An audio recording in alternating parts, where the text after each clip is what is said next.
Well, good morning folks, or afternoon, whenever it is you might be watching.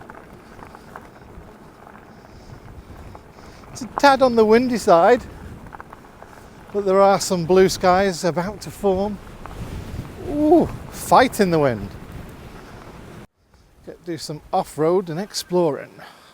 So Engwe have sent me this Engwe Engine Pro to review. It's in lovely sort of like a graphite grey, gunmetal grey colour. Really quite nice. Fat tyre edition. Suits me. It does mean, for example, where I'm at the moment, I can go exploring across fields, through forests. You've got full suspension on the bike with lockout forks and pre-adjust load adjustment and everything on the front, and a simple sort of like little shock for the rear. We have 5 levels of assistance and 3 modes as well. So by pressing the I button in the middle and pressing and holding it, you get to swap between eco, normal and sport mode.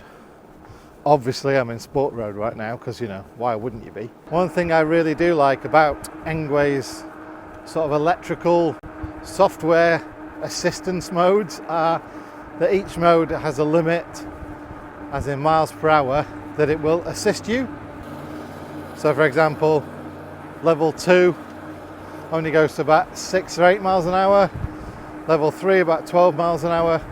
So as soon as you get to that speed, the motor stops assisting you and then you get to pedal. And with 8 gears to choose from, the pedaling is pretty easy to do. Climbing hills or, you know, going along the flat. These gears are quite useful. So let's go over the controls, the actual sort of e-bike controls. You've got this lovely little pad with all the control buttons on it. So press and hold to power it on or off. You then got the plus and minus for changing modes up and down, or changing menus because it's got sub menus on it as well.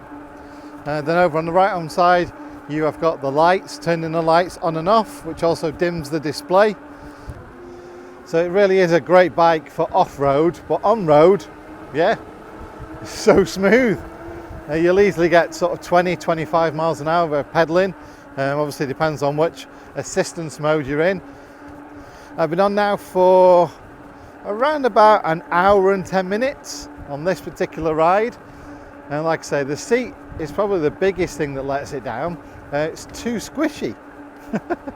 If there is a thing. Obviously I'm being immensely picky, but yeah, the seat is a little bit too squishy for my liking. Probably if you're lighter you won't squish it down as much, it might be a bit more comfortable.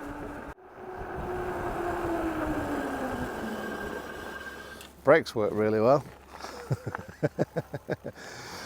That was 25 miles an hour, 26 miles an hour to 3 miles an hour. So let's run through the tech specs of this lovely looking bike. So let's start, yes, it's got a horn. Front and rear lights, including brake lights as well, operated by the brake levers. You've got metal mudguards, front and rear, full coverage, that's pretty cool. Full suspension on the front with lockout and pre-adjust, and full suspension on the rear. It's got a 16 amp hour battery, which is in the middle of the frame there. You can take it out to recharge it, or you can charge it through the charge port in the side of the frame. Obviously it's a folding bike, so once you fold the bike you'll see the battery and how it comes in and comes out. And that powers a 750 watt rear hub brushless motor. Now that 16 amp hour battery takes roughly 5.5 hours to fully charge, and that full charge on pure electric mode, and yes it does have a throttle, on pure electric mode that reckons 60 kilometers, and if you want to give it a bit of a pedal as well, 120 kilometers. I'll do the maths on screen now to convert that into miles an hour. You've also got 8-speed Shimano gear set on this, which is controlled by the little levers up on the handlebars over there, and that's been cool. In 8th gear, you sort of stop losing resistance about 28 miles an hour, but going up hills in 1st gear, no problem at all. It's pretty good, the ratio on those 8 gears. Now the bike weight, including the battery, is 38 kilos.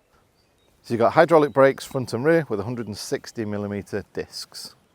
So size when it's folded, is 104 centimetres, and that is the length of it. And then it's 84 centimetres high, and that includes sort of like to where you'd pack the seat, take the seat out and just pack it between the frame.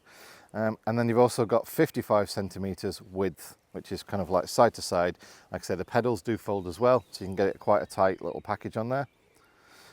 If it's just generally up, like a normal bike, the wheelbase is 170 centimetres, sort of end to end. The minimum saddle height is 86 centimetres, the maximum saddle height is 102 centimetres. The handlebar height, which for me is probably a bit too tall, if I'm being honest. I just feel like I'm sat up a bit too much. That's 102 minimum and 120 maximum. So roughly speaking, that gives a rider height of between 5'4" and 6'2". Payload capacity is 150 kilograms, and then you've also got 25 kilograms extra on top for the rear rack. So if you wanted to do sort of like courier work or something like that, you know, food delivery or whatever, then the rack can hold an awful lot of weight on there. So they call this a step-through folding bike, which I can kind of understand. It's quite a low frame on it, so yes, you can step through it. And the folding mechanism is usual things. Handlebars fold down, the seat can either come out altogether or drop down. The pedals fold sort of to give you a bit more of a narrower footprint of the bike, and then the middle of the frame folds back on itself, obviously so you can access the battery and so you can fold it down. So it does fold down quite neatly. Set off in the wrong gear. 8th gear set off, no power. That is one weird thing about some of these bikes. When you actually power them up, switch it on, it comes on in no assist mode, which is a bit cheeky. So level 2 is normally quite good. You have got that slight little hum from the tyres. So I'm currently doing 18 miles an hour. It's all me now. I'm only in assistance mode 2. So even if I do throttle, there's nothing there at all, which I think is really good with this software. It does mean you get to cycle without having electrical assistance, which, you know, if you like cycling and you want to keep fit,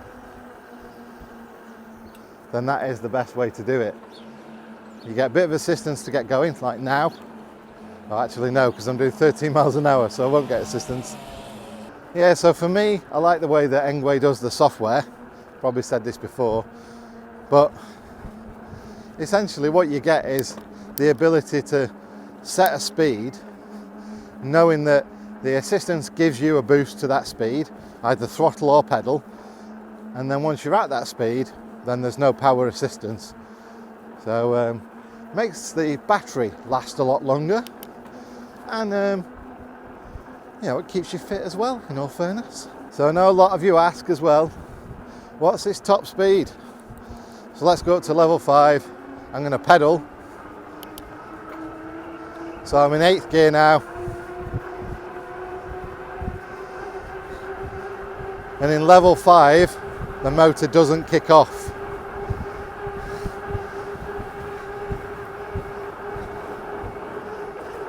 So I've got full power for as long as I'm pedaling.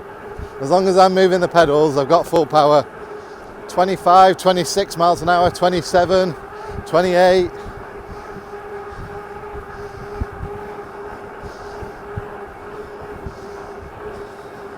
Licking along.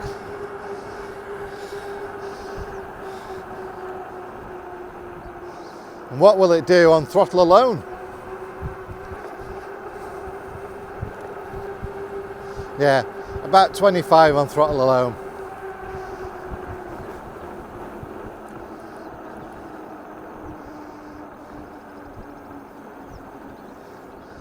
Now, before anybody says anything about you're not supposed to do that on UK roads and everything like that, it's a closed road, folks.